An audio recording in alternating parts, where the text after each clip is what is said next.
নমস্কার বন্ধুরা, আমি তোমাদের সঙ্গে রয়েছি ক্যালটা জবরদস্তি। আশা করছি তোমরা সবাই ভালোই আছো। দুদিন আগে আমি একটা বিয়ে খেয়ে এসেছি। এই ক্যালটা, কি খেয়েছিস বললি? ভুল বলেছি, বিয়ে তো খাওয়া যায় না, বিয়ের নেমন্তন্ন খেতে গিয়েছিলাম।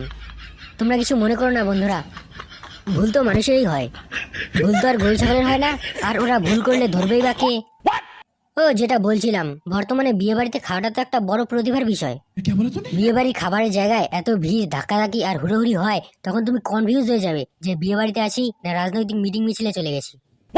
আর যারা বিয়ে বাড়িতে নেমন্তন্ন খেতে যাবে তাদের তো ব্যাপারই আলাদা। বর বউ সাজুগুজু করার আগেই তারা বিয়ে বাড়িতে হাজির হয়ে যায়। আমার বাবাও এদের থেকে কম কিছু নয়। এই তো দুদিন আগেই আমাদের পাশের পাড়াতে একটা মেয়ে বিয়ের নেমন্তন্ন ছিল, আর আমার বাবা তো বিকেল থেকেই আমার পেছনে পড়েছে, যেন তখনই রেডি হয়ে যাই বিয়ে বাড়ি যাওয়ার জন্য। কিরে বাবু, 5টা তো বেজেই গেছে, রেডি হয়ে থাক, সন্ধেবাতি দিয়েই বেরিয়ে পড়বো।